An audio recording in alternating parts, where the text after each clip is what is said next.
Une année déjà depuis que le gouvernement Matata est aux commandes, un gouvernement dit des technocrates. 12 mois plus tard, quelle note à l'ensemble de cette équipe? Vous suivrez dans ce journal une analyse des secteurs clés priorités du gouvernement. Et puis au sujet de ce bilan, le gouvernement vient de publier un document intitulé La République démocratique du Congo à bras-le-corps qui présente ses grandes réalisations. Ce document a été présenté ce jeudi par le porte-parole du gouvernement. Le gouvernement veut aussi relancer la ferme présidentielle de Lansele. 2 contrats ont été signés entre le gouvernement congolais et la firme israélienne. Le coût global de cet investissement s'élève à plus de 80 millions de dollars américains. Voilà tout pour les titres. Merci de nous recevoir chez vous. Il y a exactement un an, depuis qu'il est aux commandes à la tête du gouvernement, l'ancien argentier congolais, aujourd'hui Premier ministre, Augustin Matata Ponyo totalise jour pour jour une année de gestion de la chose publique. L'annonce de sa nomination par le chef de l'État avait suscité espoir, certitude et confiance que tout irait bien. Et 12 mois plus tard, quelle note lui attribuer personnellement et à l'ensemble de son équipe? Suivez dans cet élément l'analyse sur le social, le secteur le plus attendu par la population congolaise. Investi au mois de mai de l'année dernière, le gouvernement Matata vient de passer une année aux affaires. Au plan social sur lequel l'attendent bien évidemment les populations congolaises, le Premier ministre, qui est intervenu sur les antennes de la radio onusienne Okapi en tout début de semaine, a soutenu que les retombées sont remarquables. Il a fait entre autres allusion aux efforts réalisés par son gouvernement dans la récente acquisition sur fonds propres des bus pour le transport en commun, 300 au total, dont la moitié sont déjà sur place dans la capitale. En ce qui concerne l'agriculture, le programme de village agricole est mis en avant-plan. Ici, le gouvernement a disposé 30 millions de dollars américains pour la campagne agricole en 2013, à la suite des 26 millions de dollars débloqués en 2012, soit un total de 56 millions de dollars pour les 2 saisons agricoles. Le dit programme est censé permettre aux Congolais d'améliorer leur alimentation, au dire du chef de l'exécutif. Matata Ponyo a également épinglé les grandes actions dans le cadre de la réhabilitation des écoles. Plus ou moins 1000 écoles doivent être réhabilitées d'ici 2014. Et il s'est aussi félicité de la bancarisation, saluée du reste par les fonctionnaires, en ce qu'elle a permis la maîtrise des effectifs et court-circuité tous les comptables véreux.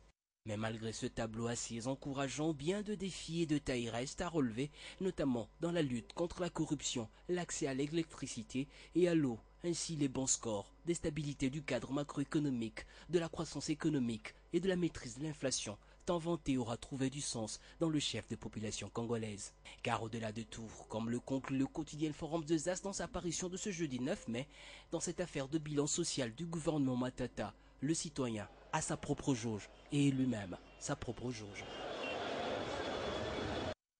Vous venez de le suivre en une année dans certains secteurs. Le gouvernement Matata a également essayé de diminuer le taux de chômage dans le pays, même s'il reste à ce jour excessivement élevé. Bien qu'on a vu le gouvernement innover sur certains points, notamment avec la création d'une tripartite employés, employeurs et gouvernement pour améliorer les conditions de vie des travailleurs. L'Assemblée nationale, l'Assemblée plénière approuve le programme du gouvernement. De directeur général du Bureau central de coordination BCECO à ministre des Finances puis Premier ministre, ce jour de l'investiture à l'Assemblée nationale, le 9 mai 2012, restera à jamais gravé dans la mémoire d'Augustin Matata Ponyo, qui déjà s'affichait à son style d'habillement, cravate rouge, costume sombre. Un choix qui, contrairement à ce que pensaient déjà certains, n'avait rien à voir avec une philosophie obscure, avait lui-même confié à travers les médias, comme dans cet entretien. Je base mon mandat sur base des valeurs cardinales. Le travail, le sacrifice, l'abnégation. Et je me dis, les rouges symbolisent le sacrifice. Symbolisent... Les sangs de martyrs. Oui, symbolisent le travail. Les initiatives vont s'en suivre, notamment la déclaration de biens pour chaque ministre, contrairement au précédent gouvernement. Mais le plus dur l'attendait.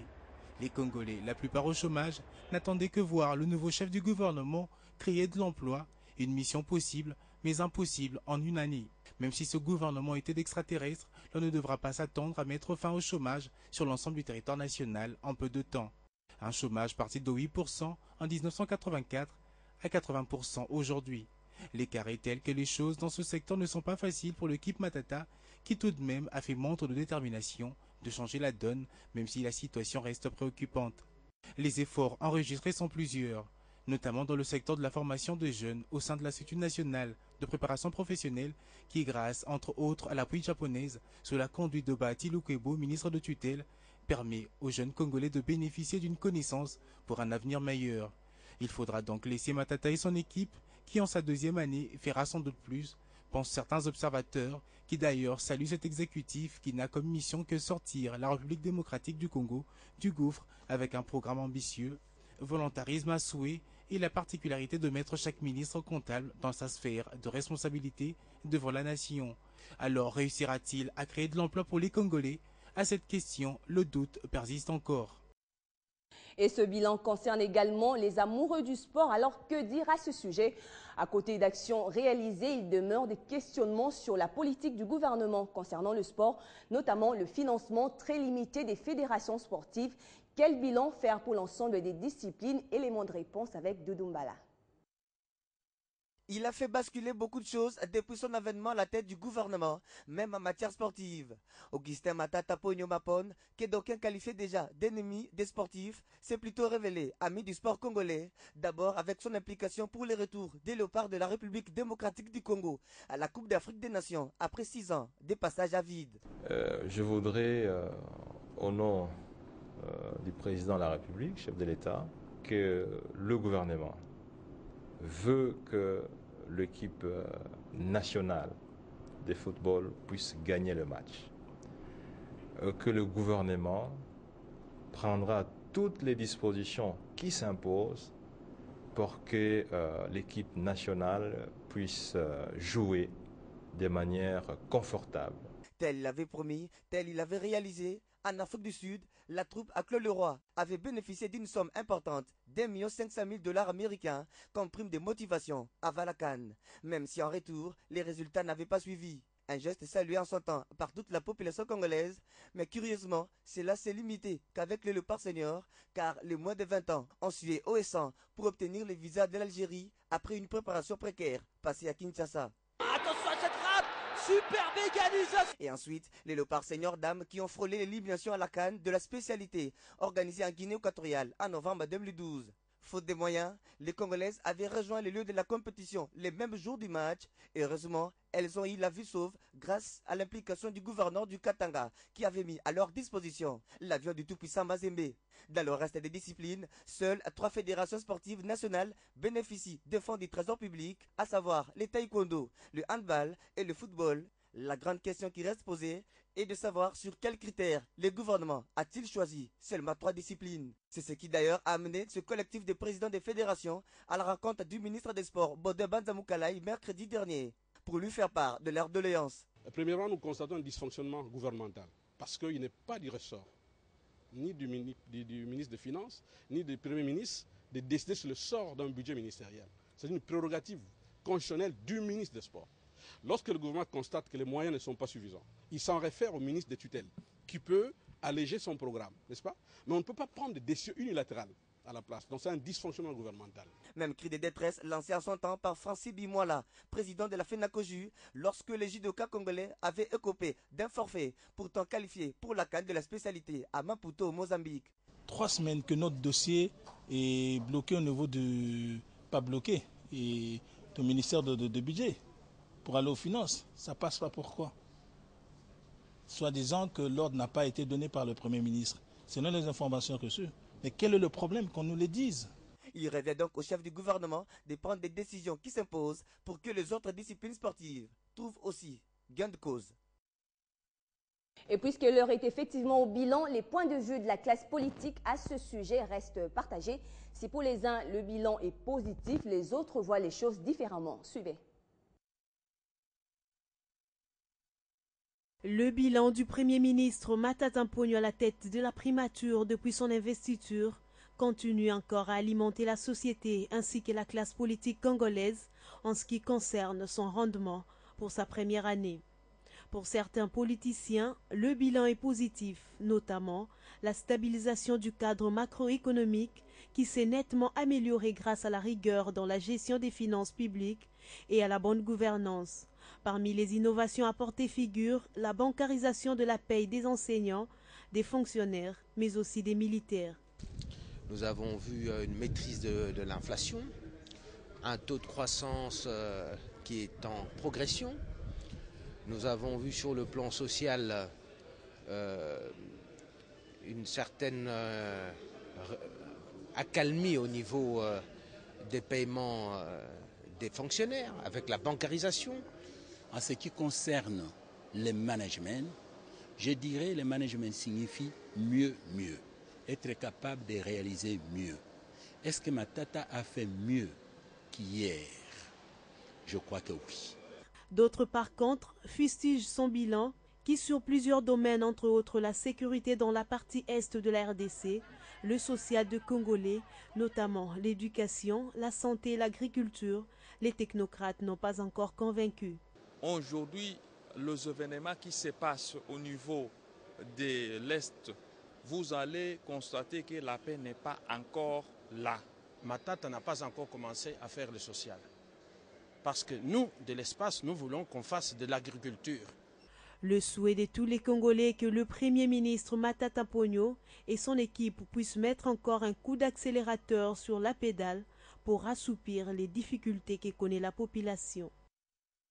Et au terme de cette première année, il est important d'évaluer les actions et baliser l'itinéraire. C'est dans ce cadre que le gouvernement vient de publier un document de 173 pages intitulé « La République démocratique du Congo à bras-le-corps » qui présente les réalisations effectuées. Ce document a été présenté par le porte-parole du gouvernement. On l'écoute. J'ai ici avec moi un exemplaire de ce rapport intitulé « Gouvernement Matata en 1 ». La République démocratique du Congo à bras-le-corps. C'est un acte de transparence qui renseigne avec le plus de détails possible sur ce qui a pu être réalisé au sommet de l'État au cours des 12 mois qui viennent de s'écouler. En même temps qu'il indique ce qui reste à faire, c'est-à-dire la voie à suivre. Mesdames, Messieurs de la presse, la République démocratique du Congo à bras-le-corps. C'est ce titre donc que nous avons voulu pour l'ouvrage qui présente les réalisations effectuées par le gouvernement Matata au cours de ce premier exercice annuel. Il contient d'abondantes indications concernant la contribution concrète de chaque ministère dans les différents secteurs de la vie nationale définis par le Premier ministre dans le programme du gouvernement. D'autres renseignements, tout aussi précis, peuvent y être trouvés sur les perspectives d'avenir de l'action des différentes articulations de l'exécutif national. Chose promise, chose due, dit-on, la ferme présidentielle de l'Ancélé, ce complexe agro-industriel situé à 60 km au nord-ouest de la capitale, Kinshasa, va être modernisé et réhabilité. Décision du gouvernement congolais qui veut relancer cette ferme en collaboration avec un groupe israélien. Et ce jeudi, 2 contrats ont été signés entre le gouvernement congolais, conduit par le Premier ministre Augustin Matata Ponyo, et la firme israélienne. Le coût global de cet investissement s'élève à 88 millions de dollars, dont la première phase est estimée à 50 740 000 dollars, tandis que la deuxième à 38 millions sur fonds propres du gouvernement. On écoute ici le chef de l'exécutif national, Matata Ponyo, après la signature des contrats. Et nous pensons qu'au-delà des soutiens que nous faisons aux différentes provinces, nous avons fait un soutien de près de 60 milliards de francs sur base des ressources propres pour chaque province. Nous avons pensé qu'il était utile de relancer la seule machine agroalimentaire qui disposait des pays depuis 1974. Elle a été totalement pillée vers les années 93, 98 et depuis lors elle est restée morte. C'est pour la première fois que le domaine agro, en tout cas alimentaire de l'Ancélé, va être réhabilité avec près de 55 millions de dollars sur base des ressources propres. Et de demain, le ministre des Finances vire dans les comptes, en tout cas du partenaire, 15 millions de dollars américains sur base des ressources propres. Donc c'est un travail sur lequel nous apportons beaucoup d'importance. Et je dois vous dire en toute sincérité que pour 365 jours, ça vaut la peine. Ceci démontre que la gouvernance la lutte contre la fraude, la lutte contre la corruption, c'est du réel. Parce qu'à moins de 12 mois, nous avons fait des économies de près de 400 millions de dollars dans ce même pays où nous avions rencontré, il y a 3 ans, un déficit important.